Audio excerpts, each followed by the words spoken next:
Praise Lord. ദൈവനാമത്തിന് മഹത്വം ഉണ്ടായിരിക്കട്ടെ. നമ്മൾക്ക് ദൈവത്തിൻ്റെ സന്നിധിയിൽ കൂടി വരുവാൻ ദൈവം നൽകിയ വലിയ കൃപയ്ക്കായി ദൈവത്തെ സ്തുതിക്കുന്നു. പ്രത്യേകിച്ച് ഈ ദിവസങ്ങളിൽ നമ്മൾ പഠിച്ചുകൊണ്ടിരിക്കുന്ന വചനം മത്തായി സുവിശേഷം 5-ാം അധ്യായത്തിലെ ഗിരിപ്രഭാഷണങ്ങളിൽ നിന്നാണ്.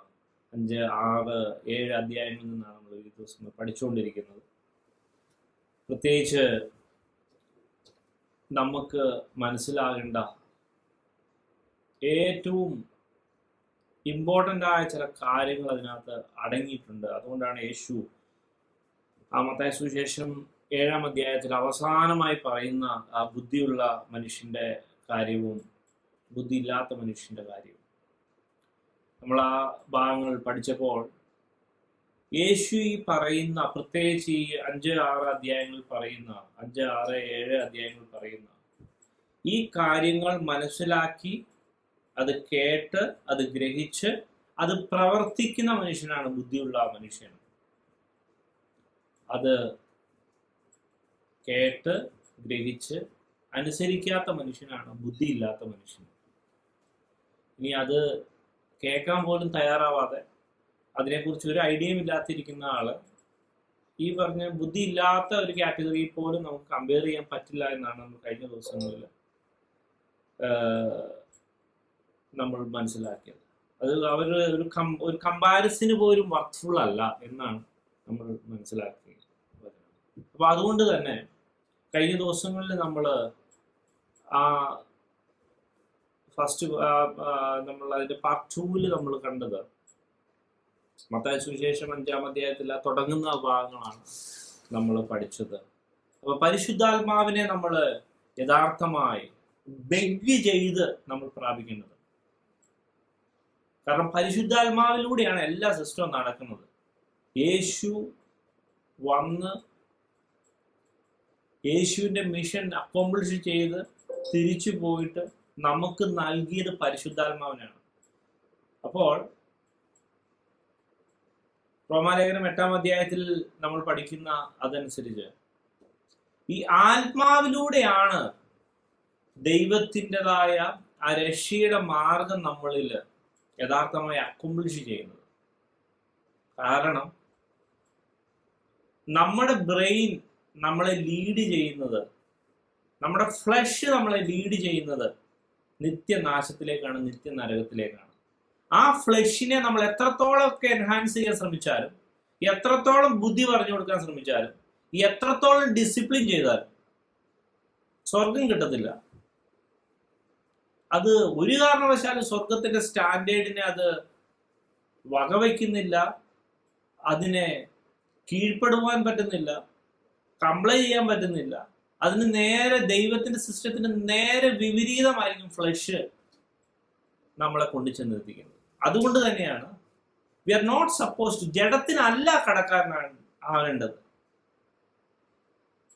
നമ്മൾ ബ്രെയിനിനല്ല കടക്കാരനാകേണ്ടത്, പകരം ആത്മാവിനാണ് നമ്മൾ ഫോളോ ചെയ്യേണ്ടത്.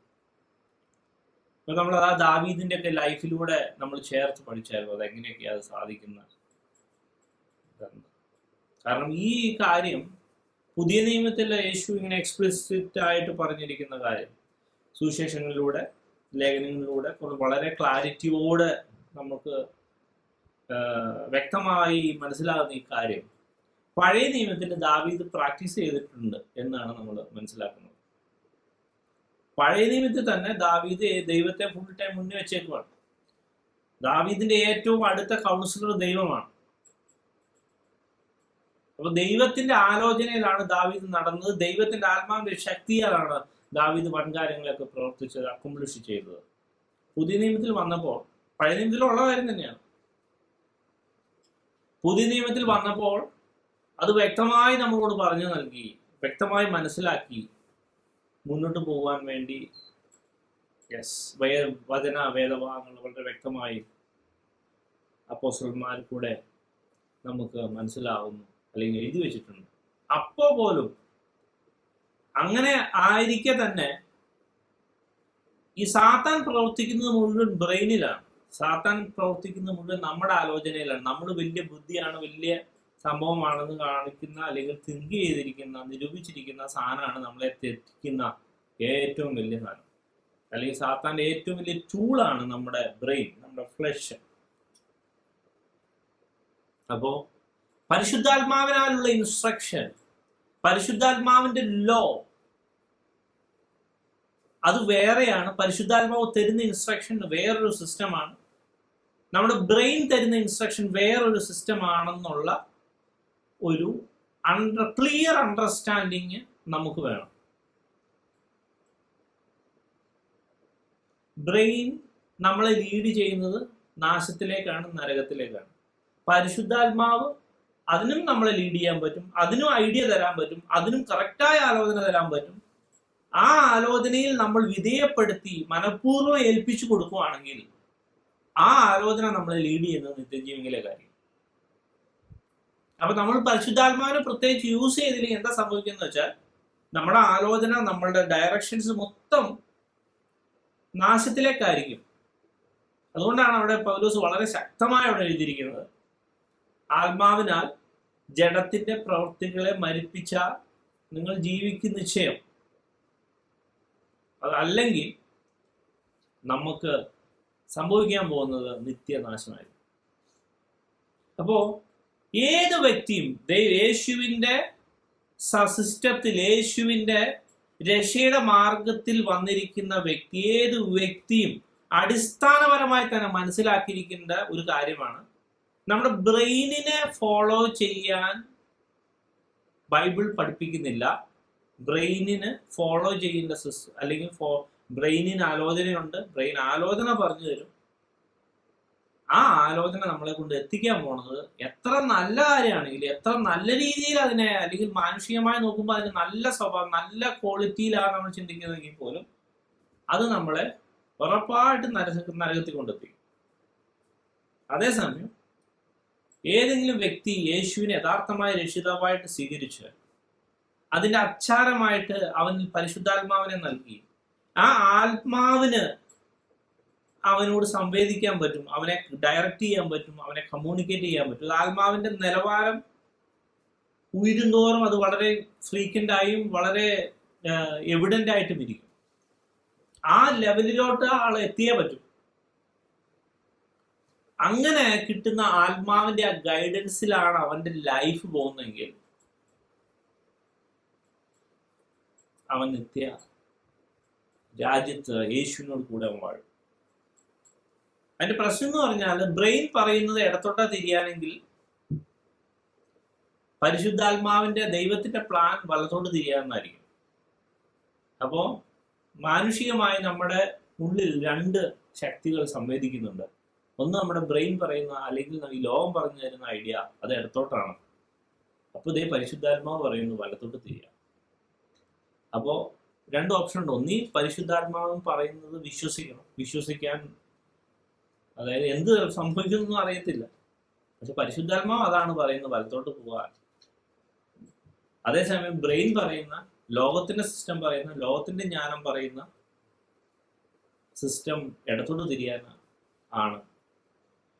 അപ്പോൾ ഏതെങ്കിലും വ്യക്തി ലോകത്തിന്റെ സിസ്റ്റം വേണ്ട, എൻ്റെ ബ്രെയിൻ പറയുന്നത് വേണ്ട, ലോകത്തിന്റെ ജ്ഞാനം വേണ്ട, പകരം പരിശുദ്ധാത്മാവ് എന്ത് പറയുന്നു, ഞാൻ ബ്ലൈൻഡ്ലി അതിനെ ഫോളോ ചെയ്തു, അതനുസരിച്ച് ഞാൻ വലത്തോട്ട് തിരിയുന്നു എന്ന് പറഞ്ഞ് സ്റ്റെപ്പ് എടുത്ത് വലത്തോട്ട് തിരിഞ്ഞാൽ that is the way towards heaven.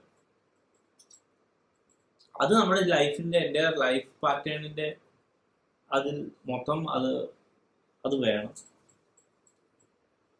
ഇത് തുടങ്ങുന്നത് യേശുവിനെ രക്ഷിതാവായിട്ട് സ്വീകരിക്കുമ്പോഴാണ്. അല്ലെങ്കിൽ ഇങ്ങനൊരു സംവേദനം, അല്ലെങ്കിൽ ഇങ്ങനൊരു പരിശുദ്ധാത്മാവിൻ്റെ ആക്ഷൻ നമ്മളിൽ സ്റ്റാർട്ട് ചെയ്യുന്നത് ഒരു വ്യക്തി യഥാർത്ഥമായി യേശുവിനെ, യഥാർത്ഥമായി അവൻ്റെ ലൈഫിനെ, ഈ പറഞ്ഞ അതിൻ്റെ ആ ആശയം തന്നെ അങ്ങനെയാണ്. ഇവൻ്റെ ബ്രെയിനിന് ഫുൾ ടൈം ഇവനെ നിയന്ത്രിക്കാൻ പറ്റും, എന്നാൽ അത് വേണ്ട. കാരണം ഞാൻ യേശു പറയുന്നത് അനുസരിച്ച് ജീവിച്ചോളാം എന്ന് പറഞ്ഞുള്ള, യേശുവാണ് എൻ്റെ മാസ്റ്റർ എന്ന് പറഞ്ഞുള്ള ആ ഒരു ഡിസിഷനിൽ നിന്നും, ആ ഒരു അക്സെപ്റ്റൻസിൽ നിന്നുമാണ് പരിശുദ്ധാത്മാവ് ഒരു വ്യക്തിനെ നിത്യജീവനിലേക്ക് നടത്തുന്നത്, വഴി നടത്തുന്നത്. അപ്പോൾ ഈ അടിസ്ഥാനപരമായ കാര്യം ഒരിക്കലും നമ്മൾ മറന്നു വരുന്നു. നമ്മളൊക്കെ തെറ്റിപ്പോകുന്ന, അല്ലെങ്കിൽ ആ ഒരു കാര്യത്തിലാണ് നമുക്ക് തെറ്റുപറ്റുന്നത്. പലപ്പോഴും സാത്താൻ ഈ ഒരു ബേസിക് ഐഡിയോളജി, ബേസിക് സിസ്റ്റം പോലും റിവീൽ ചെയ്യാതെ,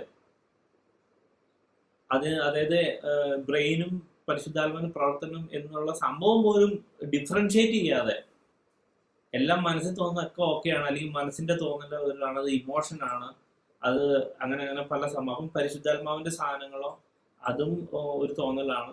ഇത് രണ്ട് എൻ്റെ ഒരു ഡിഫറെന്റ് സിസ്റ്റമാണ്. ഫസ്റ്റ് ഓഫ് ഓൾ അതിനെ മനസ്സിലാക്കുക, അത് രണ്ട് സാധനമാണ്. പക്ഷെ ഒരു വ്യക്തിയിൽ തന്നെയാണ് നമുക്ക് രണ്ടും മനസ്സിലാവും. നമുക്ക് ഏതാ തീരുമാനിക്കേണ്ടത് നമ്മുടെ വിൽ പവർ അനുസരിച്ചിരിക്കും, നമ്മുടെ തീരുമാനം അനുസരിച്ചിരിക്കും. ഇനി നമ്മൾ ചിന്തിച്ചുകൊണ്ടിരിക്കുന്ന വേദഭാഗങ്ങളോട്ട് പെട്ടെന്ന് പോകാം. ഇന്ന് നമ്മൾ ചിന്തിക്കാൻ പോകുന്നത് അടുത്ത പോയിന്റായ മത്തായി സുവിശേഷം 5-ാം അധ്യായത്തിൽ 6-ാം വാക്യം നമുക്കിങ്ങനെ വായിക്കാൻ പറ്റും. നീതിക്ക് വിശന്ന് ദാഹിക്കുന്നവർ ഭാഗ്യവാന്മാർ, അവർക്ക് തൃപ്തി വരും. Blessed are those who hunger and thirst for righteousness, for they shall be satisfied. ശ്രദ്ധിക്കേണ്ട കാര്യം, നമ്മൾ പരിശുദ്ധാത്മാവിനെ കുറിച്ച് പഠിച്ചപ്പോൾ പരിശുദ്ധാത്മാവിനെ അത്ര ബെഗ് ചെയ്ത് നമ്മൾ പ്രാപിക്കണം എന്നാണ് യേശു നമ്മൾ പഠിപ്പിച്ചത്. കാരണം നമ്മളിപ്പോൾ ഈ പറഞ്ഞ കാര്യങ്ങളൊക്കെയും പരിശുദ്ധാത്മാവിന്റെ സിസ്റ്റം അനുസരിച്ചാണ് നടക്കേണ്ടത്. അതുകൊണ്ട് തന്നെയാണ് യേശു അത് യേശുവിന് അത് യഥാർത്ഥമായി നമ്മളെ പഠിപ്പിക്കേണ്ടതുള്ളത് കൊണ്ട് തന്നെയാണ് ബെഗ് ഫോർ ദ സ്പിരിറ്റ്. ഞാൻ ഈ കുറച്ചു മുമ്പ് പറഞ്ഞ കാര്യങ്ങൾ മൊത്തം നടക്കേണ്ടത് ആത്മാവിൽ ആണ്. അങ്ങനെ ആത്മാവിൽ നടക്കും, അനുഭവിക്കാം. എന്നാൽ ആത്മാവിന്റെ നിലവാരം വളരെ വളരെ സ്ലൈറ്റ് ആയിരിക്കുന്ന വ്യക്തികൾക്ക് ഇതൊന്നും മനസ്സിലാവുകയില്ല. That does not mean that Yeshu പറഞ്ഞത് തെറ്റാവുന്നില്ല, നിങ്ങൾക്ക് മനസ്സിലാവാത്താണ് പ്രശ്നം. ആത്മാവിനെ എൻഹാൻസ് ചെയ്യും, ആത്മാവിന്റെ കാര്യങ്ങൾ യഥാർത്ഥമായി മനസ്സിലാക്കുകയും യഥാർത്ഥമായി ആത്മാവിന്റെ പ്രവൃത്തിയിലായിരിക്കുകയും ചെയ്യുന്ന വ്യക്തികളെ ആത്മാവ് വ്യക്തമായി തന്നെ വഴി നടത്തിയിരിക്കും. അതുകൊണ്ടാണ്, അത്ര ആവശ്യമുള്ളത് കൊണ്ടാണ് ഈ നമ്മൾ പിള്ളേരോട് പറയില്ലേ, പഠിക്കുക. വിദ്യാഭ്യാസം അത്ര എസൻസ്, അത്ര ഇമ്പോർട്ടൻ്റ് ആയതുകൊണ്ട് ഈ പിള്ളേരോട് നമ്മൾ പറയുന്നു, അല്ലെങ്കിൽ ഫോഴ്സ് ചെയ്യുന്നു, പുഷ് ചെയ്യുന്നു, പഠിക്കുക, സ്കൂളിൽ പോകും, അല്ലെങ്കിൽ സ്കൂളിൽ പോയി പഠിക്കുക. ബോധമുള്ള അപ്പനും അമ്മയ്ക്കും അല്ലെങ്കിൽ ആ ഒരു സംഭവം കിട്ടിയ വ്യക്തികൾക്ക് മനസ്സിലാവും. അതേപോലെ തന്നെ ദൈവം ഏറ്റവും പ്രൈമായിട്ട് പറയുന്നു, ഏറ്റവും ഫസ്റ്റായിട്ട് ബുദ്ധിമാനാവണോ, പരിശുദ്ധാത്മാവിനെ ബെഗ് ചെയ്ത് തന്നെ പേടിച്ചോണം. പരിശുദ്ധാത്മാവിന്റെ സിസ്റ്റത്തെ ദൈവം തന്നേക്കും തന്നെ. ആ സിസ്റ്റം ഇല്ലെങ്കിൽ തീർന്നു, വെറുതെ വേസ്റ്റ് ഓഫ് ടൈമാണ്. വെറുതെ ഈ സിസ്റ്റത്തിൽ കൂടെ നടന്ന് നരകത്തിൽ പോകാൻ മാത്രം എല്ലാവർക്കും. അപ്പൊ ആത്മാവിനെ യഥാർത്ഥമായി ബെഗ് ചെയ്ത് പ്രാപിക്കുക എന്ന് അത് പ്രൈമായിട്ട് പറഞ്ഞിട്ട്, നാലാമതായിട്ട് യേശു പറയുന്ന ഇമ്പോർട്ടൻ്റ് ആയ ഒരു കാര്യമാണ്, നീതിക്ക് വിശന്ന് ദാഹിക്കുന്നവർ ഭാഗ്യവാന്മാർ, അവർക്ക് തൃപ്തി വരും. ഇത് വളരെ ഇമ്പോർട്ടൻ്റ് ആയ ഒരു കാര്യം, ഒരു ആശയമാണ്. യേശു എന്തുകൊണ്ടാണ് ഇങ്ങനെ പറഞ്ഞു നീതിക്ക് വിശന്ന് ദാഹിക്കാൻ പറഞ്ഞതാ? ഈ നീതിക്ക് വിശന്ന് ദാഹിക്കുക എന്നുള്ള പദം തന്നെയാണ് ഉപയോഗിച്ചിരിക്കുന്നത്. അതായത് വിശക്കുന്ന അല്ലെങ്കിൽ ദാഹിക്കുന്ന അവസ്ഥ എന്ന് പറഞ്ഞാൽ വളരെ എസെൻഷ്യൽ ആയിട്ട്, പ്രൈമറി ആയിട്ട്, ഇപ്പൊ വിശപ്പ് അടക്കണം, ദാഹം മാറ്റണം. അപ്പൊ ആ ഒരു അവസ്ഥയില്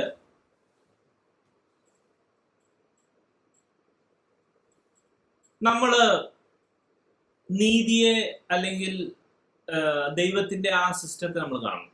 അപ്പൊ എന്താണ് ഈ ദൈവം ഇത്ര ആ ഒരു പദം അങ്ങ് ഉപയോഗിച്ചത്? നീതിക്ക് വിശന്ന് ദാഹിക്കുക. അതായത് ഭയങ്കര നീതി എന്നുള്ള സംഭവത്തിനെ ഏറ്റവും പ്രൈമായിട്ട്, ടോപ്പ് പ്രയോറിറ്റി ആയിട്ട് നമ്മുടെ ആറ്റിറ്റ്യൂഡില്, നമ്മുടെ റിക്വയർമെന്റിൽ നമ്മൾ അതിനെ കണ്ടുപിടിക്കുക, അല്ലെങ്കിൽ നമ്മൾ അതിനെ കൺസിഡർ ചെയ്യണം. നീതി എന്നുള്ള സാധനം എന്ന് വെച്ചാൽ മേമ്പൊടിയല്ല, അതിൽ ഡെസേർട്ട് ഒന്നും അല്ല, അല്ലെങ്കിൽ സാറ്റിസ്ഫൈ ചെയ്തിരിക്കുന്നതിന്റെ പുറകെ കഴിക്കുന്ന ഒരു സാധനമൊന്നും അല്ല. അങ്ങനല്ല ദൈവം അവിടെ പറഞ്ഞിരിക്കുന്നത്. പ്രൈമായിട്ട് പറയുന്നൊരു കാര്യമാണ് നീതിക്ക് വിശന്ന് ദാഹിക്കുക. മസ്റ്റാണ്. ഒരു മനുഷ്യനെ രക്ഷയിലോട്ട് യഥാർത്ഥമായി നിത്യ രാജ്യത്തിലോട്ട് കൊണ്ടുപോകുന്നതിന്റെ ആവശ്യമുള്ള വളരെ ബുദ്ധിപരമായ അല്ലെങ്കിൽ ദൈവത്തിന്റെ സിസ്റ്റത്തിന്റെ ആ ഒരു ദൈവം സെറ്റ് ചെയ്തേക്കുന്ന സിസ്റ്റത്തിൽ ഏറ്റവും പ്രൈമായിട്ടുള്ള ചില കാര്യങ്ങൾ നമ്മളിവിടെ ഡിസ്കസ് ചെയ്യണം. യേശുവിന്റെ കാഴ്ചപ്പാട് കറക്റ്റാണ്. യേശുവിന്റെ തന്നെ അഡ്വൈസിൽ ബുദ്ധിയായ പ്രവൃത്തി, അതിനെക്കുറിച്ചുള്ള കാര്യങ്ങളാണ് നമ്മൾ പഠിക്കുന്നത്. അതിനകത്തൊരു ഇമ്പോർട്ടൻ്റ് ഒരു ഘടകമാണ് നീതിക്ക് വിശന്ന് ദാഹിക്കുക എന്നത്. അത് എന്തുകൊണ്ടാണ് അങ്ങനെ പറയുന്നത് നമുക്ക് നോക്കാം. ഈ എഫേസ്യ ലേഖനത്തില് ഒരു 5-ാം അധ്യായത്തില് ഒരു വാക്യമുണ്ട്. അതിന്റെ 10-ാം വാക്യം. അതിങ്ങനെ എഴുതിയിരിക്കുന്നു: സകല സൽഗുണവും നീതിയും സത്യവുമല്ലോ വെളിച്ചത്തിന്റെ ബലം. സകല സൽഗുണവും നീതിയും സത്യവുമല്ലോ വെളിച്ചത്തിന്റെ ബലം. ഇനി ഇരുട്ടിന്റെ നിഷ്ഫല പ്രവൃത്തികളിൽ കൂട്ടാളികളാകരുത്, അവയെ ശാസിക്കത്രേ വേണ്ടത്. ഇവിടെ നമ്മൾ എന്തിനാണ് യേശു ആദ്യം തന്നെ ആത്മാവിൽ ദരിദ്രമായിരിക്കും അല്ലെങ്കിൽ ബെഗ് ഫോർ ദ സ്പിരിറ്റ് എന്നൊക്കെ പഠിപ്പിച്ചെന്തിനാ? ദൈവത്തിൻ്റെതായ പദ്ധതി, ദൈവത്തിന്റെ പ്രവൃത്തി, ദൈവം നമ്മളിൽ എക്സ്പെക്ട് ചെയ്ത കാര്യങ്ങള് ഫുൾഫില്ല് ചെയ്യണമെങ്കിൽ നമുക്ക് ആത്മാവിനെ വേണമെന്ന് പഠിപ്പിച്ചു യേശു. നമ്മൾ അത് കഴിഞ്ഞ ആഴ്ചക്കാലം കണ്ടതാണ്. ഇപ്പൊ ഇവിടെ അപ്പോസ്തലനായ പൗലോസ് എഴുതിയിരിക്കുന്ന വേറൊരു കാര്യമാണ്, ഈ വെളിച്ചത്തിലോ പ്രവൃത്തി ചെയ്യണമെങ്കിൽ, അപ്പൊ ഈ പരിശുദ്ധാത്മാവിൽ നടക്കുന്ന പ്രവൃത്തി മൊത്തം വെളിച്ചത്തിന്റെ പ്രവൃത്തി തന്നെയാണ്. അത് നമ്മൾ ചെയ്യണമെങ്കിൽ അല്ലെങ്കിൽ ആരുടെങ്കിലും ജീവിതത്തില് വെളിച്ചത്തിന്റെ പ്രവൃത്തി നടക്കണമെങ്കിൽ അതിന് പ്രയറായിട്ട് വേണ്ട ഒരു കാര്യമാണ് ആ വ്യക്തി നീതി പ്രാക്ടീസ് ചെയ്യുന്ന വ്യക്തിയായിരിക്കും. നീതി വേണ്ട, നീതിയുടെ സംഭവം വേണ്ട, പകരം വെളിച്ചത്തിന്റെ പ്രവൃത്തി മാത്രം മതി എന്ന് വിചാരിച്ചാൽ ചില സന്ദർഭങ്ങളിൽ ദൈവത്തിന്റെ നാമം മഹത്വപ്പെടുവാൻ വേണ്ടി ദൈവത്തിന്റെ അവനെ ഇയാൾക്ക് കൊണ്ടൊരു ബെനിഫിറ്റ് ഒന്നും കിട്ടാൻ പോണില്ല. പരിശുദ്ധാത്മാവിന്റെ ശക്തിയാൽ ചില പ്രവൃത്തി പരിശുദ്ധാത്മാവ് ചെയ്തിട്ട് ഇവൻ നാശത്തിലോട്ട് പോകും. അങ്ങനെയാണ് ബൈബിൾ നമ്മളെ പഠിപ്പിക്കുന്നത്. അതേസമയം യഥാർത്ഥമായി നീതി എൻ്റെ ജീവിതത്തിൽ വേണമെന്ന് ആഗ്രഹിക്കുന്ന അങ്ങനെയുള്ള വ്യക്തി ജീവിതങ്ങളിൽ ദൈവം ഉദ്ദേശിക്കുന്ന ആ വെളിച്ചത്തിന്റെ പ്രവൃത്തി നടന്നിരിക്കും. ആ യെശയ്യാപ്രവചനം 60-ാം അധ്യായത്തിൽ ആദ്യത്തെ വാക്യങ്ങളിലൊക്കെ നമുക്ക് ആ വെളിച്ചത്തിന്റെ പ്രവൃത്തിയുടെ ആ കാര്യങ്ങൾ നമുക്ക് കാണാൻ കഴിയും. അവിടെ എഴുന്നേറ്റ് പ്രകാശിക്കുന്ന കാര്യം അവിടെ പറയുന്നു. എഴുന്നേറ്റ് പ്രകാശിക്ക,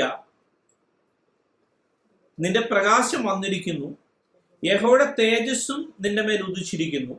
അന്ധകാരം ഭൂമിയെയും കൂരിട്ട് ജാതികളെയും മൂടുന്നു. നിന്റെ മേലെ യഹോവ ഉദിക്കും, അവന്റെ തേജസ്സും നിന്റെ മേൽ പ്രത്യക്ഷമാകും. ജാതികൾ നിന്റെ പ്രകാശത്തിലേക്കും രാജാക്കന്മാർ നിന്റെ ഉദയ ശോഭയിലേക്കും വരും. നീ തലപൊക്കി ചുറ്റും നോക്കുക, അവർ എല്ലാവരും ഒന്നിച്ചു കൂടി നിന്റെ അടുക്കൽ വരുന്നു. നിന്റെ പുത്രന്മാർ ദൂരത്തു നിന്ന് വരും, നിന്റെ പുത്രിമാരെ പാർശ്വത്തിൽ വഹിച്ചുകൊണ്ട് വരും. അപ്പോൾ നീ കണ്ട് ശോഭിക്കും, നിന്റെ ഹൃദയം പിടച്ച് വികസിക്കും. സമുദ്രത്തിന്റെ ധനം നിന്റെ അടുക്കൽ വരും, ജാതികളുടെ സമ്പത്ത് നിന്റെ അടുക്കൽ വരും. ഒട്ടകങ്ങളുടെ കൂട്ടവും മിദ്യാനയിലെ ഏഫയിലെയും ചിറ്റൊട്ടകങ്ങളും നിന്നെ മൂടും. ശേബയിൽ നിന്ന് അവരൊക്കെയും വരും. പൊന്നും കുന്തിരക്കവും അവർ കൊണ്ടുവന്ന് യഹോവയുടെ സ്തുതിയെ ഘോഷിക്കും. കേദാറിന്റെ ആടുകളൊക്കെയും നിന്റെ അടുക്കൽ ഒന്നിച്ചു കൂടും. നെബോയത്തിലെ മുട്ടാടുകൾ നിനക്ക് ശുശ്രൂഷ ചെയ്യും. അവ പ്രസാദമുള്ള യാഗമായി എൻ്റെ യാഗപീഠത്തിന്മേൽ വരും. അങ്ങനെ ഞാൻ എൻ്റെ മഹത്വമുള്ള ആലയത്തെ മഹത്വപ്പെടുത്തും. മേഘം പോലെയും തങ്ങളുടെ കിളിവാതിലേക്ക് പ്രാവുകളെ പോലെയും പകർന്നു വരുന്ന ഇവർ പുതിയ നിയമത്തിന്റെ കോണ്ടക്സ്റ്റിൽ അല്ലെങ്കിൽ ഇത് നമ്മളെ പഠിപ്പിക്കുന്നത് യഥാർത്ഥമായ വെളിച്ചത്തിന്റെ പ്രവൃത്തി ചെയ്യേണ്ട വ്യക്തികളാണ് നമ്മൾ. ലോകം ദൈവത്തെ അറിയാത്ത മനുഷ്യർ അന്ധകാരത്തിൽ കിടക്കുമ്പോൾ നമുക്ക് ദൈവം തന്നതാണ് വെളിച്ചം, വെളിച്ചത്തിന്റെ പ്രവൃത്തി. ഒരു യഥാർത്ഥമായ ഒരു യഥാർത്ഥമായ ദൈവ പൈതല് ദൈവത്തിന്റെ സിസ്റ്റം അനുസരിച്ച് യഥാർത്ഥമായി അനുഗ്രഹിക്കപ്പെട്ട് അവൻ നിത്യരാജ്യത്തിലേക്കുള്ള അവന്റെ ആ യാത്ര, ആ പോക്ക് സെക്യൂറായി യഥാർത്ഥമായ ദൈവത്തിന്റെ വചനം, ദൈവത്തിന്റെ സിസ്റ്റം പ്രമാണിച്ച് നിത്യരാജ്യത്തിലേക്ക് പോകുന്ന വ്യക്തി ജീവിതങ്ങള്, അവന്റെ അനുഗ്രഹം മൊത്തം അവൻ വെളിച്ചത്തിൽ നിന്ന് പ്രവർത്തിക്കുന്നതിൽ നിന്നാണ് അവന്റെ മുഴുവൻ അനുഗ്രഹം വരുന്നത്. അല്ലാതെ അവൻ അന്ധകാരത്തിന്റെ പ്രവൃത്തി നടത്തി തട്ടിപ്പും വെട്ടിപ്പും നടത്തി അവന് കിട്ടുന്ന, അല്ലെങ്കിൽ ഒരുപക്ഷെ തട്ടിപ്പും വെട്ടിപ്പും കിട്ടിയാലും ഈ ഭൂമിയിലെ അനുഗ്രഹം കിട്ടുമായിരിക്കും, അല്ലെങ്കിൽ ഭൂമിയിൽ കുറച്ച് പണം കിട്ടുമായിരിക്കും. അത് കുറച്ചാൾ കഴിയുമ്പോൾ വേറെ നാട്ടുകാർ കൊണ്ടുപോവുകയും ചെയ്യും, അല്ലെങ്കിൽ ഒന്നുകിൽ അവന്റെ തലമുറയിലോ അല്ലെങ്കിൽ അവന്റെ അടുത്ത കമ്മിങ് ജനറേഷനിലോ ഒക്കെ അങ്ങനെ സംഭവിക്കും. ഞാൻ അതല്ല ഉദ്ദേശിച്ചത്. യഥാർത്ഥമായി ദൈവത്തിന്റെ സ്കെയില് പ്രകാരമുള്ള അനുഗ്രഹം കിട്ടുന്ന വ്യക്തിയാണെങ്കിൽ അവൻ വെളിച്ചത്തിൽ നടക്കുന്നതിന്റെ നെറ്റ് റിസൾട്ട് ആയിട്ട് അല്ലെങ്കിൽ ബൈ പ്രൊഡക്റ്റ് ആയിട്ടായിരിക്കും അവന്റെ മുഴുവൻ അനുഗ്രഹം വരുന്നത്. അപ്പോ വെളിച്ചത്തിൽ നടക്കണമെങ്കിൽ അതിന് പ്രയറായിട്ട് പറഞ്ഞിരിക്കുന്ന കാര്യമാണ് നമുക്ക് നീതിബോധം വേണം എന്നുള്ള കാര്യം. എന്തുകൊണ്ടാണ് യേശു അങ്ങനെ നമ്മളെ പഠിപ്പിക്കുന്നത്? അപ്പൊ നീതി അത്ര ഇമ്പോർട്ടൻ്റ് ആണ്. അതായത് നമുക്കറിയാം, ഒരു വ്യക്തിക്കും, അല്ലെങ്കിൽ നേരത്തെ നമ്മൾ ചിന്തിച്ചതുപോലെ ഒരു മനുഷ്യനും ന്യായപ്രമാണത്തിന്റെ നീതി അക്കംപ്ലിഷ് ചെയ്യുവാൻ പറ്റത്തില്ല. അവന്റെ മാനുഷിക ബുദ്ധിയിൽ, മാനുഷിക എഫർട്ടിൽ പറ്റത്തില്ല. അത് സാധിപ്പിച്ചെടുക്കാനാണ് പരിശുദ്ധാത്മാവിനെ നമ്മൾ നൽകിയിരിക്കുന്നത്. അപ്പോൾ പരിശുദ്ധാത്മാവിന്റെ ശക്തി നമ്മളിൽ ഉണ്ടെങ്കിൽ, പരിശുദ്ധാത്മാവിനെ മാത്രം വിധേയപ്പെട്ട യഥാർത്ഥമായി നമ്മൾ നയിക്കപ്പെടുന്നുവെങ്കിൽ, ജഡത്തിന്റെ ആഗ്രഹങ്ങളെ അതിനെ കില്ല് ചെയ്ത് മോർട്ടിഫൈ ചെയ്ത് പരിശുദ്ധാത്മാവിനെ അനുസരിച്ചാണ് നമ്മൾ നടക്കുന്നെങ്കിൽ പഴയ നിയമത്തിൽ പറഞ്ഞിരിക്കുന്ന നീതിയെക്കാളും നമ്മൾ നീതിയുള്ള വ്യക്തികൾ തന്നെയായിരിക്കും. ഒറ്റ കേസേ ഉള്ളൂ, പരിശുദ്ധാത്മാവിനെ അനുസരിച്ച് അതിനകത്ത് കൂട്ടുകയും ചെയ്യരുത്, കുറയ്ക്കുകയും ചെയ്യരുത്. പരിശുദ്ധാത്മാവ് എന്തു പറയുന്നോ, എങ്ങനെ ഡയറക്റ്റ് ചെയ്യണോ അങ്ങനെ നടന്നാൽ മതി. അബ്സല്യൂട്ട്ലി നമ്മൾ റൈച്ചസ് ആയിരിക്കും. അത് പ്രാക്ടിക്കലി നടക്കുന്ന സംഭവമാണ്. നടക്കാത്ത സംഭവം ഒന്നും അത് നമ്മുടെ ചിന്താഗതിയുടെ പ്രശ്നമാണ്, അല്ലെങ്കിൽ വചനം മനസ്സിലാക്കാത്തതിന്റെ പ്രശ്നമാണ്. യഥാർത്ഥമായി പരിശുദ്ധാത്മാവ് നമ്മളെ നയിക്കുന്നുവെങ്കിൽ അത് അങ്ങനെ തന്നെ അത് നടക്കും. അത് ഈ പൗലോസ് അത് മനസ്സിലാക്കാൻ, അല്ലെങ്കിൽ അത് ഇങ്ങനെ എഴുതാൻ കാരണം മത്തായി സുവിശേഷം ഈ പറഞ്ഞ മത്തായി സുവിശേഷത്തിൽ തന്നെ അതിനെ കുറിച്ച് യേശു തന്നെ പറയുന്നുണ്ട്. അതായത് പരീശന്മാരുടെയും ന്യായശാസ്ത്രിമാരുടെയും നീതിയെ നമ്മൾ സൂപ്പർസീഡ് ചെയ്യണം. അപ്പൊ അവിടെ അങ്ങ് സൂപ്പർസൈഡ് ചെയ്തില്ലെങ്കിൽ എന്താ സംഭവിക്കണേ? അവിടെ എഴുതിയേക്കണേ അവിടെ അതാണ് അതിനകത്ത് പ്രശ്നം ചെയ്യുന്നത്. ഇതൊന്നും നമ്മൾ ഒരിക്കലും സില്ലി ആയിട്ട് എടുക്കേണ്ട കാര്യമല്ല. ഈ 5-ാം അധ്യായത്തിൽ തന്നെ 20-ാം വാക്യത്തിൽ ഇങ്ങനെ എഴുതിയേക്കുന്നത്, നിങ്ങളുടെ നീതി ശാസ്ത്രിമാരുടെയും പരീശന്മാരുടെയും നീതിയെ കവിയുന്നില്ല എങ്കിൽ നിങ്ങൾ സ്വർഗരാജ്യത്തിൽ കടക്കുകയില്ല എന്ന് ഞാൻ നിങ്ങളോട് പറയുന്നു. നമ്മളൊക്കെ ചിന്തിച്ചിരിക്കുന്നത്, അതായത് ഒത്തിരി തെറ്റായ രീതിയിൽ ആൾക്കാരെ പഠിപ്പിച്ച്, അല്ലെങ്കിൽ അത് ഒക്കെ പ്രശ്നം ഈ സാത്താൻ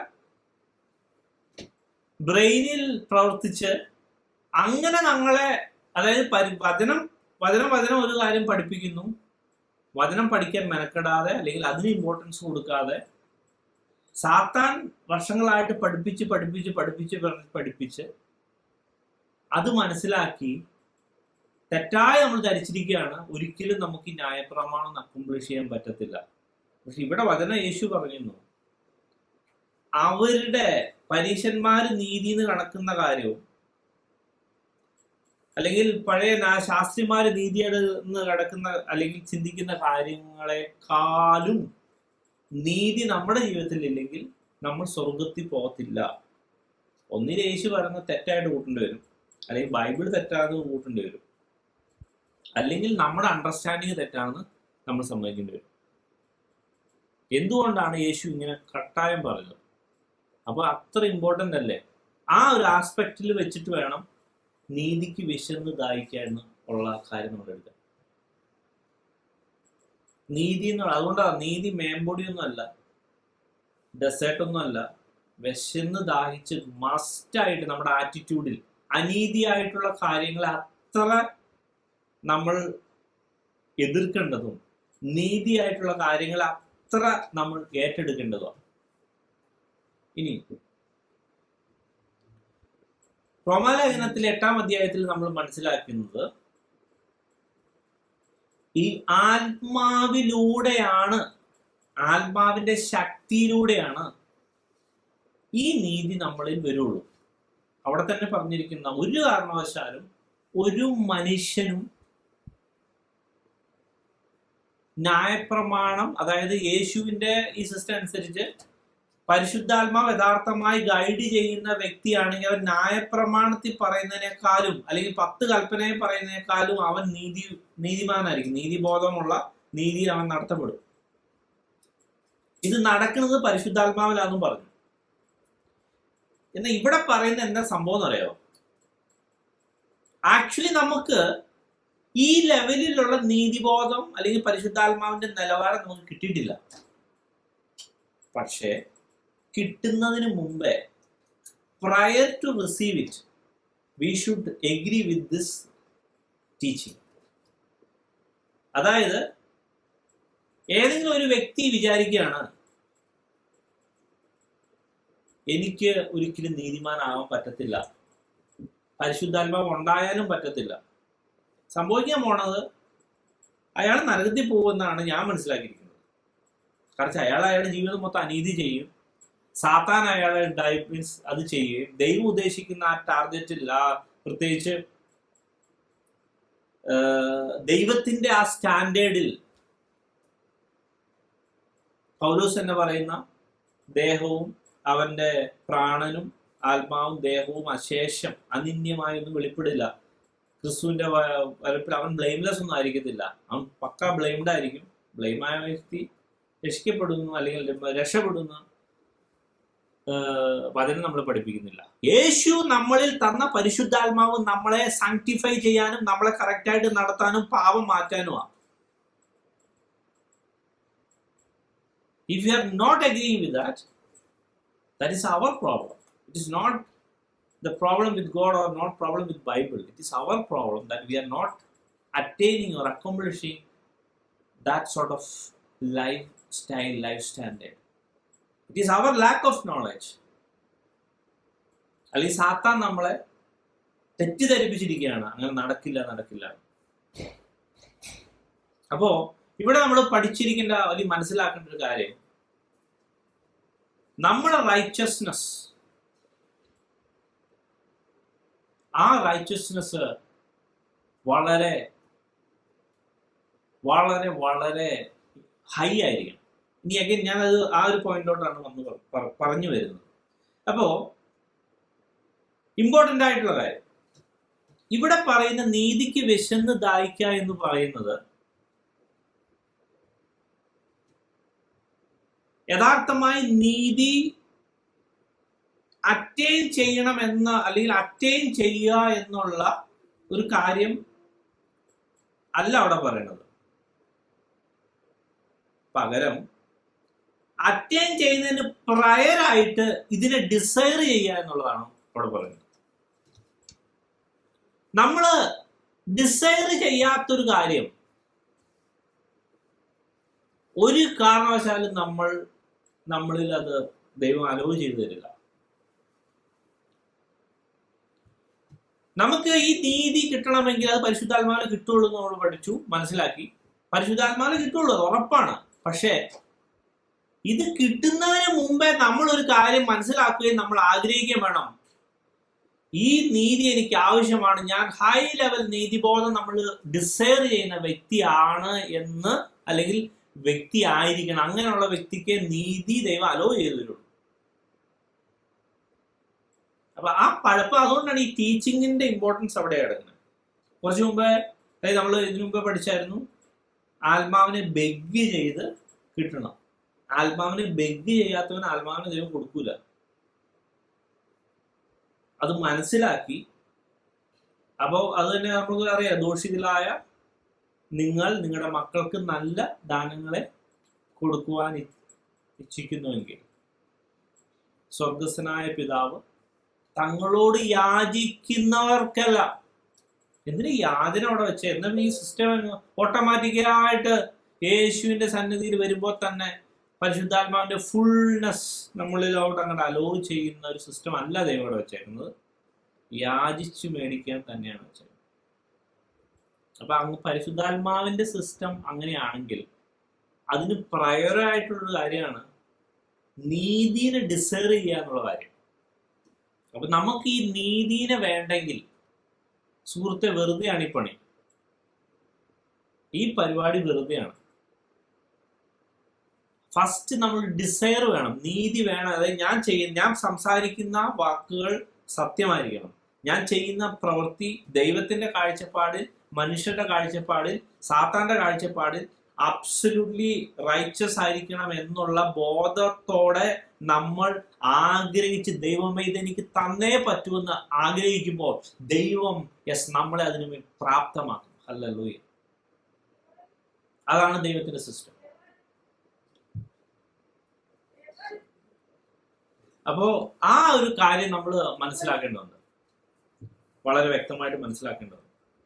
അപ്പോ അത് മനസ്സിലാക്കുന്നതിന് വേണ്ടി നമുക്ക് വേറൊരു വചനം നമുക്ക് നോക്കാം. സങ്കീർത്തനം 41-ാം അധ്യായത്തില് ചില കാര്യങ്ങൾ ദൈവം എഴുതിയിട്ടുണ്ട്. സങ്കീർത്തനം 41-ാം അധ്യായം. സങ്കീർത്തനം 41-ന്റെ അവസാന ഭാഗങ്ങളിലായ 11-12 വാക്യങ്ങൾ ഇങ്ങനെ എഴുതിയിരിക്കുന്നു. എന്റെ ശത്രു എന്നെ ചൊല്ലി ജയഘോഷം കൊള്ളാതിരുന്നാൽ നിനക്ക് എന്നിൽ പ്രസാദമായിരിക്കുന്നു എന്ന് ഞാൻ അറിയുന്നു. നീ എന്റെ നിഷ്കളങ്കത്വം നിമിത്തം എന്നെ താങ്ങുന്നു. നിന്റെ മുമ്പിൽ എന്നേക്കും എന്നെ നിർത്തിക്കൊള്ളുന്നു. കുറച്ചുകൂടെ മനസ്സിലാവുന്ന രീതിയിലാണ് ഇംഗ്ലീഷിൽ എഴുതിയേക്കുന്നത്. By this I know that you are pleased with me because my enemy does not shout in triumph over me. Practically പറഞ്ഞാൽ നമ്മുടെ ജീവിതത്തിൽ സാത്താൻ അഡ്വാൻറ്റേജ് എടുക്കുന്ന അവസ്ഥയുണ്ടല്ലോ. അതായത് ഒരുപക്ഷെ നമ്മൾ പാപത്തിലായിരിക്കുന്ന അവസ്ഥ, സാത്താന്റെ ഇഷ്ടം നമ്മളിൽ നിറവേറ്റപ്പെട്ടുകൊണ്ടിരിക്കുന്ന അവസ്ഥ, ദൈവത്തിന്റെ ഇഷ്ടത്തിന് പകരം സാത്താനാണ് നമ്മളെ മൊത്തം, നമ്മുടെ ലൈഫിൽ മൊത്തം നന്മയ്ക്ക് പകരം തിന്മയാണ്. നമ്മുടെ ലൈഫിൽ മൊത്തം ദൈവത്തിന്റെ സിസ്റ്റം, ദൈവം ഉദ്ദേശിക്കുന്നതിന് ഘടകവിരുദ്ധമായിട്ടാണ് നമ്മുടെ ജീവിതത്തിൽ സംഭവിക്കുന്നതെങ്കിൽ ഈ വചനത്തിന്റെ അവസ്ഥയിലാണ് ആള്. അതായത് അയാളുടെ ലൈഫില് വിജയം എടുക്കുന്നത്, അയാളുടെ ലൈഫില് ജയഘോഷം കൊള്ളുന്ന മൊത്തം എനിമിയാ, ശത്രുവാ. എന്തുകൊണ്ടാണ് അങ്ങനെ സംഭവിക്കുന്നത് എന്നും അവിടെ തന്നെ എഴുതിയിട്ടുണ്ട്. അതിന്റെ കാരണം എന്താന്ന് വെച്ചാൽ, by this know that I pleased with me, by this know that you pleased with me, because my enemy does not shout in triumph over me. അതായത് നമ്മുടെ ജീവിതത്തിൽ സാത്താൻ യഥാർത്ഥമായി ജയഘോഷം കൊള്ളുന്നു എങ്കിൽ മനസ്സിലാക്കുക, താങ്കളിൽ ദൈവം പ്രസാദിക്കുന്നില്ല. താങ്കളിൽ ദൈവം പ്രസാദിക്കുന്നുവെങ്കിൽ, അല്ലെങ്കിൽ ഏതെങ്കിലും ഒരു വ്യക്തിയുടെ ജീവിതത്തിൽ ദൈവം പ്രസാദിക്കുന്ന അവസ്ഥയുണ്ടെങ്കിൽ, അയാളുടെ ജീവിതത്തിൽ സാത്താൻ ജയഘോഷം കൊള്ളാൻ ദൈവം സമ്മതിക്കത്തില്ല. അപ്പം ഒരു മനുഷ്യൻ പാപത്തിൽ വീണു പോവുകയാണെങ്കിൽ പ്രൈമറിലി ഈ കാര്യം മനസ്സിലാക്കണം, ദൈവം അവനിൽ പ്രസാദിക്കാത്തതുകൊണ്ടാണ് അവനെ പാപത്തിലോട്ട് വീഴാൻ ദൈവം അനുവാദം കൊടുത്തത്. എന്റെ പ്രശ്നം പാപം എന്നുള്ള അവസ്ഥയെക്കാളും പ്രശ്നം പാപം അല്ലെങ്കിൽ അങ്ങനെ ഒരു അവസ്ഥ അവനിൽ അനുവദിക്കപ്പെട്ടതിന്റെ കാരണം ദൈവത്തിന് അവനിൽ പ്രസാദമില്ലാത്തത്. ഭയങ്കര ഇമ്പോർട്ടൻ്റ് ആയ ഒരു പോയിന്റാണ് ഞാൻ പറയാൻ ഉദ്ദേശിക്കുന്നത്. നമ്മൾ ഈ നീതിക്ക് വിശന്ന് ദാഹിക്കുക എന്നുള്ള കാര്യം മനസ്സിലാക്കണമെങ്കിൽ ഈ ഒരു കാര്യങ്ങളൊക്കെ വ്യക്തമായി മനസ്സിലാവണം. ഇതൊക്കെ നമ്മുടെ ജീവിതത്തിൽ സംഭവിക്കുന്ന, പക്ഷെ നമുക്ക് ഇതിന്റെ കാര്യകാരണങ്ങൾ അതിനെ ഡൈസെക്ട് ചെയ്ത് മനസ്സിലായിട്ടില്ല എന്നുള്ളൂ. ഇന്ന് അത് മനസ്സിലാവും. ഇന്ന് ദൈവം നമ്മളെ ഒരു പുതിയൊരു കാര്യം പഠിപ്പിക്കും. ആ ഒരു കാര്യം നമ്മളെ നിത്യത വരെ എത്തിക്കും. ഹല്ലേലൂയ. അപ്പൊ നമ്മള് വീണ് പോയിട്ടുണ്ടെങ്കിൽ, നമ്മള് തെറ്റായ രീതിയിലാണ് നമ്മുടെ ജീവിതം പോകുന്നെങ്കിൽ കാരണം എന്താണെന്നറിയാമോ? ദൈവം നമ്മൾ പ്രസാദിക്കുന്നില്ല. ഇനി എന്തുകൊണ്ട് ദൈവം നമ്മൾ പ്രസാദിക്കുന്നില്ല എന്നുള്ള കാര്യം അടുത്ത വാക്യത്തിൽ എഴുതിയിട്ടുണ്ട്. എന്താണ് അതിന് കാരണം? എന്തുകൊണ്ട് ദൈവം പ്രസാദിക്കുന്നില്ല? ശരി, മനസ്സിലായി, ഞാൻ പാപം ചെയ്തു. പാപം ചെയ്യുന്നതിന് കാരണം ദൈവം പ്രസാദിക്കാത്തതുകൊണ്ടാണ്. ഇനി എങ്ങനെ ദൈവത്തിന്റെ പ്രസാദം നമ്മളിൽ വരും? Why God is not pleased with me? What is the real cause? What is the real reason for that? അത് അടുത്ത വാക്യത്തിലാണ് എഴുതിയേക്കുന്നത്. As for me, you uphold me in my integrity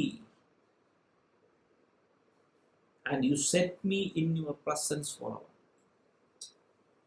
ഈ 32-ാം സങ്കീർത്തനത്തില് ആദ്യം തന്നെ നമ്മൾ കാണുന്ന ഒരു കാര്യമാണ്, ലംഘനം ക്ഷമിച്ചും പാപം മറച്ചും കിട്ടിയവൻ ഭാഗ്യവാൻ, യഹോവ അകൃത്യം കണക്കിടാതെയും ആത്മാവിൽ കപടമില്ലാതെയും ഇരിക്കുന്ന ഭാഗ്യവാൻ. ഇത് പഴയ നിയമത്തിലെ സങ്കീർത്തനം. നമ്മളിപ്പോൾ പഠിക്കുന്ന പുതിയ നിയമത്തിലാണെങ്കിൽ ഇതൊക്കെ കണക്റ്റഡ് ആണെന്ന് നമുക്ക് വ്യക്തമായി മനസ്സിലാവും.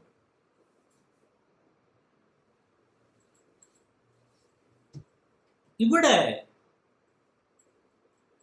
ദൈവം ഇവിടെ ഇങ്ങനെ എഴുതിയിരിക്കുന്നു, എന്റെ നിഷ്കളങ്കത്വം നിമിത്തം എന്നെ താങ്ങുന്നു. എന്തുകൊണ്ട് ദൈവത്തിന് എന്നെ താങ്ങണം? Why should God take initiative to uphold me? നമ്മുടെ മനസ്സ് നന്നായി. If your integrity is genuine,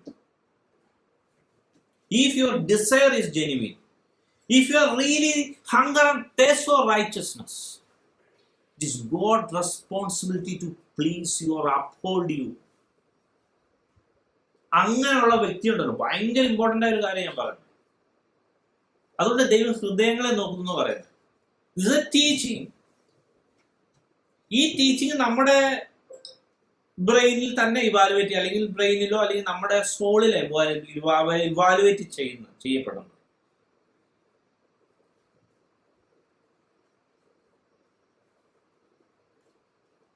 യഥാർത്ഥമായ ഇന്റഗ്രിറ്റി നിങ്ങൾ ഡിസൈഡ്, നിങ്ങൾ you are no, I'm not saying you should be integrate, അല്ലെ you should be like blameless person or righteous person. അത് പരിശുദ്ധാത്മാവ് തരണേ. പക്ഷേ അങ്ങനെ ആകുന്നതിന് മുമ്പേ അങ്ങനെ ആകാൻ നിങ്ങൾക്ക് താല്പര്യമുണ്ടോ? Oh Jesus, hallelujah. താല്പര്യം ഇല്ലെങ്കിലുണ്ടല്ലോ, ആദ്യം താല്പര്യം വരുത്തണം. അല്ലെങ്കിൽ താല്പര്യം ഇല്ല, ദൈവം ഈ ഒരു കാര്യം ഫിക്സ് ചെയ്യാൻ ആദ്യം നോക്കണം. അല്ലെങ്കിൽ ഇതൊന്നും ജീവിതത്തിൽ സംഭവിക്കാൻ പോകുന്നില്ല. അതായത് മൊത്തം തട്ടിപ്പ്, വെട്ടിപ്പ്, മറ്റുള്ളവരെ പറ്റിക്കല്, മറ്റുള്ളവരെ ചതിക്കല്, അല്ലെങ്കിൽ അവന്റെ കുറ്റം കണ്ടുപിടിക്കല്, അങ്ങനൊക്കെയാണ് മൊത്തം തലയിരുന്നിട്ട് പ്രാർത്ഥിച്ചു. അല്ലെങ്കിൽ അങ്ങനെ ആദ്യം തന്നെ ആറ്റിറ്റ്യൂഡ് കറക്റ്റ് ആക്കാൻ ശ്രമിക്കുക. ദൈവമേ, എനിക്ക് തെറ്റായ ആറ്റിറ്റ്യൂഡ്, ഈ ഒരു കാര്യത്തിന് രക്ഷിച്ചേ പറ്റുള്ളൂ എന്നുള്ള ആത്മാർത്ഥമായ പ്രാർത്ഥനയോട് പ്രാർത്ഥിക്കുക.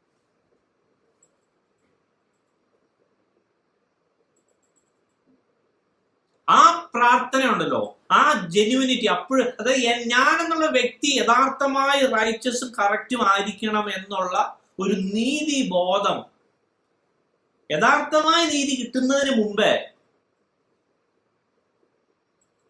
നമ്മളത് ഡിസൈർ ചെയ്യണം. യെസ്, യേശുവിന് അത് തരാൻ പറ്റും കേട്ടോ. യേശുവിന് നമ്മുടെ സ്വഭാവത്തെ മാറ്റാൻ പറ്റും. യേശുവിന് നമ്മുടെ തട്ടിപ്പിനെ മാറ്റാൻ പറ്റും, വെട്ടിപ്പിനെ മാറ്റും, ബോഷ്കിനെ മാറ്റാൻ പറ്റും, നമ്മുടെ മറ്റുള്ളവരുടെ വെറുപ്പിനെ മാറ്റാൻ പറ്റും. പക്ഷേ ആദ്യം തന്നെ ഇപ്പൊ നിങ്ങൾ ആയിരിക്കുന്ന അവസ്ഥ തെറ്റാണ് നിങ്ങൾ സമ്മതിച്ച് ദൈവമേ എന്നെ കറക്റ്റ് ആക്കണമേ എന്ന് പ്രാർത്ഥിക്കുമ്പോ, ആഗ്രഹിക്കുമ്പോ ദൈവം അവിടെ പ്രവർത്തിക്കും. അങ്ങനെ പ്രവർത്തിക്കുന്ന, അങ്ങനെ അത് അപ്പോൾ ദൈവം നോക്കുന്ന എന്റെ ഹൃദയങ്ങളെ നോക്കുന്നത്. ഒരുപക്ഷെ you are not up to that mark. പിന്നെ വേറെ കേസുണ്ട്, നിങ്ങൾ ആഗ്രഹിച്ചാലും പ്രാർത്ഥിച്ചാൽ മാത്രം മതി. ഒരു കാരണവശാലും നിങ്ങളുടെ സ്വന്തം എഫർട്ട് കൊണ്ട് ഇത് അറ്റൈൻ ചെയ്യണമെന്ന് പ്രതീക്ഷിക്കുക വേണ്ട. ഹോളി സ്പിരിറ്റ് വേണം. ഹോളി സ്പിരിറ്റ് ഇല്ലാതെ നടക്കത്തില്ല. ഹോളി സ്പിരിറ്റ് നമ്മുടെ സ്വഭാവത്തെ ചേഞ്ച് ചെയ്യണം, ടേക്ക് ഓവർ ചെയ്യണം. അപ്പൊ അത് മാനുഷികമായി പ്രാക്ടീസ് ചെയ്യുന്നതാണ് ബാക്കിയുള്ള ഭൂമിയിലെ ബാക്കിയുള്ള മതങ്ങളും യോഗയും ബാക്കിയുള്ള സിസ്റ്റങ്ങളും പഠിപ്പിക്കുന്നത്. ഇത് തെറ്റാന്ന് മനസ്സിലാക്കിയിട്ട് എങ്ങനെ അത് ശരിയാക്കാൻ വേണ്ടി മാനുഷികമായ പ്രാക്ടീസാണ്.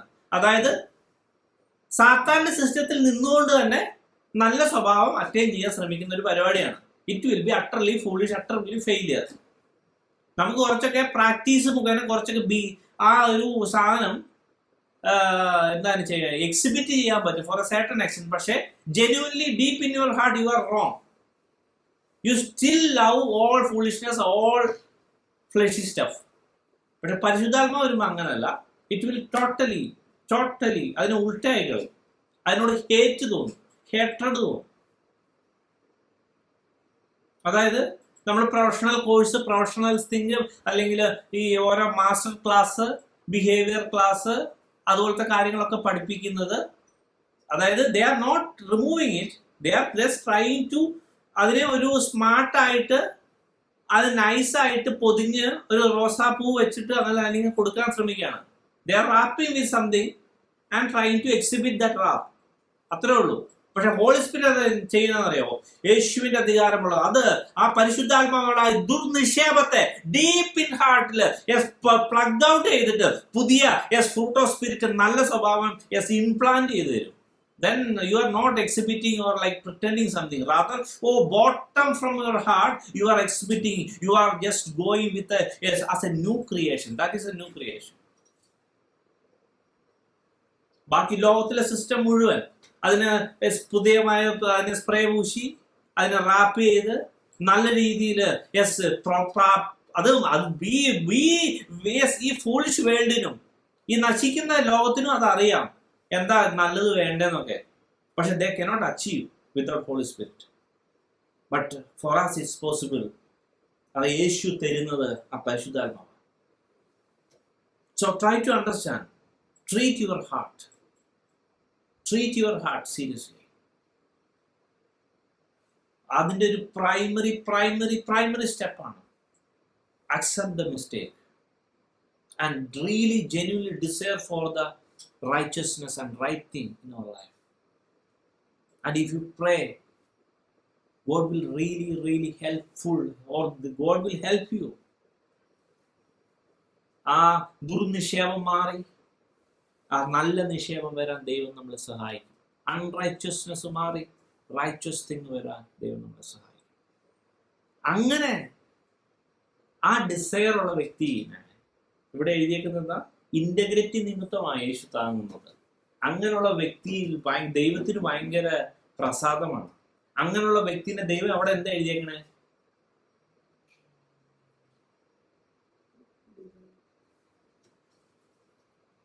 As for me, you uphold me in my integrity and you set me in your presence forever. കണ്ടോ? അതുകൊണ്ട് ഈ ദാവീദ് എന്താ എഴുതിയേക്കണേ? ദാവീദിന്റെ 16 സങ്കീർത്തനത്തില് ഞാൻ യഹോവയെ എപ്പോഴും എന്റെ മുമ്പിൽ വെച്ചിരിക്കുന്നു. ഇവിടെ എന്താ എഴുതിയേക്കണേ? നമ്മുടെ ഹൃദയ നിരൂപണങ്ങൾ, നമ്മുടെ ഇന്റൻഷൻ ട്രൂ ആണെങ്കിൽ, എനിക്ക് ശരിയായി ജീവിക്കണം, എനിക്ക് യഥാർത്ഥമായ ആ നീതിബോധത്തിൽ തന്നെ മുന്നോട്ട് പോകണമെന്നുള്ള ആഗ്രഹത്തോടെ ദൈവത്തെ സമീപിക്കുന്ന വ്യക്തിയാണെങ്കിലുണ്ടല്ലോ, ദൈവം അവനെ പിടിച്ച് ദൈവത്തിന്റെ സന്നിധി കൊണ്ട് പ്ലേസ് ചെയ്യുകയാണ്. It is God's responsibility. From that moment onwards, it is God's responsibility to uphold you in the right track. Yes, അങ്ങനെയുള്ള വ്യക്തികളിൽ ദൈവം പ്രസാദിക്കുകയും, യെസ്, അങ്ങനെയുള്ള വ്യക്തികളെ ദൈവം ഒരു കാരണവശാലും സാത്താന്റെ കയ്യിലോട്ട് ഏൽപ്പിക്കാതിരിക്കാനും ദൈവത്തിന് റെസ്പോൺസിബിലിറ്റി ഉണ്ട്. പക്ഷേ if you don't have that genuine desire, തെറ്റിന്ന് പാപത്തിലോട്ട്, പാപത്തിൽ നിന്ന് സാത്താന്റെ തന്ത്രങ്ങളിലോട്ട്, സാത്താന്റെ ബന്ധനങ്ങളിലോട്ട് പോകും. ആക്ച്വലി എവിടെ ഇത് സ്റ്റാർട്ട് ചെയ്യണേ? നമ്മുടെ ഹൃദയത്തിന്റെ ആ ഡിസയറിൽ നിന്നാണ്. യഥാർത്ഥമായി നീതി വേണമെന്ന് ഡിസയർ ചെയ്യുന്നുണ്ടോ? ദൈവം അതിന് സഹായിക്കും. ഈ വചനങ്ങളാൽ ദൈവം നമ്മളെ അനുഗ്രഹിക്കുമാറാകട്ടെ. നമുക്ക് പ്രാർത്ഥിക്കാം. സ്വർഗീയ പിതാവേ, അങ്ങയുടെ ബുദ്ധിയാകുന്ന ആ വചനം കർത്താവേ ഞങ്ങളെ പഠിപ്പിച്ചു. നീതിക്ക് വിശന്ന് ദാഹിക്കുവാൻ ഞങ്ങളെ പഠിപ്പിച്ചു. സ്വർഗീയ പിതാവേ, അവിടുന്ന് ഞങ്ങളെ സഹായിക്കുന്നതാണ്. കർത്താവേ, ആ നീതി ആഗ്രഹിക്കുക, ഡിസയർ ചെയ്യുക എന്നുള്ളത് എത്ര ഇമ്പോർട്ടൻ്റ് ആണെന്ന് ഞങ്ങൾക്ക് പഠിപ്പിച്ചു തന്നതായ സ്തുതിക്കുന്നു. കർത്താവ്, ഇത് കേൾക്കുന്ന ഓരോ വ്യക്തി ജീവിതങ്ങളും ഒരു ആറ്റിറ്റ്യൂഡ്, അവരുടെ ഡിസയർ ഇന്ന് മുതൽ ഫിക്സ് ചെയ്ത് കറക്റ്റ് ചെയ്യുക. ആ ഹൃദയത്തിൽ അനീതിയായി തെറ്റായ എന്തെങ്കിലും ചിന്താഗതി വെച്ചുകൊണ്ടിരിക്കുകയാണെങ്കിൽ ഇന്ന് തന്നെ അത് ഏറ്റുപറഞ്ഞ് അതെ ഒരു നല്ലതായ ഒരു ഒരു ആറ്റിറ്റ്യൂഡ് ഡിസയർ ചെയ്യുന്ന വ്യക്തിയായി ഇന്ന് തീർക്കുമാറാണ്. അതിനുവേണ്ടി അത് സീരിയസ് ആയിട്ട് ഏറ്റെടുക്കുന്ന ഓരോ വ്യക്തി ജീവിതങ്ങളെയും സഹായിക്കുമാറാവണമേ. അങ്ങയുടെ പരിശുദ്ധാത്മാവിനെ അവരുടെ ഹൃദയത്തിലോട്ട്, അവരിലോട്ട് അയച്ച് ഹല്ലേലൂയ, അവരുടെ സകല ദുർനിക്ഷേപങ്ങളെ, സാത്താൻ ഇത്രയും നാള് കൊണ്ടുവന്നിട്ടിരിക്കുന്ന സകല ബന്ധനങ്ങളെ യേശുവിന്റെ നാമത്തിൽ ഇപ്പോൾ അഴിച്ചു മാറ്റുന്നു. ഇത് എക്സസൈസ് ചെയ്യുന്ന ആഗ്രഹിക്കുന്ന ഓരോ വ്യക്തി ജീവിതങ്ങളെയും ബന്ധനങ്ങളെ യേശുവിന്റെ നാമത്തിൽ അധികാരത്തോട് അഴിച്ചു മാറ്റുന്നു. യേശുവിന്റെ നാമത്തിൽ അവരിലുള്ള പ്രവർത്തിക്കുന്ന സാത്താൻ യേശുവിന്റെ നാമത്തിൽ അഴിച്ചു മാറ്റുന്നു.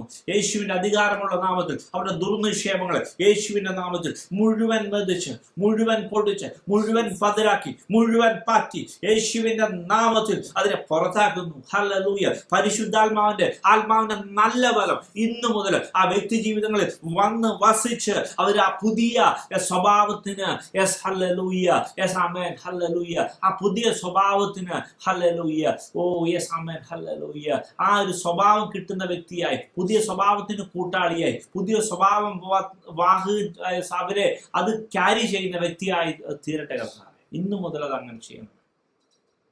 അവിടുന്ന് കൂടെ ഇരിക്കണം, മനസ്സറിയണം കർത്താവേ. കർത്താവ്, ഇത് കർത്താവെ അനേകരിലെത്തുവാൻ, അനേകർക്ക് ബുദ്ധിയായി തീരുവാൻ ദൈവം സഹായിക്കണമെന്ന് പ്രാർത്ഥിക്കുന്നു. അവിടുന്ന് അടിയങ്ങളോട് കൂടെ ആയുഷ്വാത്രം സഹായിക്കും. എല്ലാ യേശുവിനകത്ത് പ്രാർത്ഥന ദൈവം ഒന്ന് കേട്ടു തിരുമരുമാറാണ്.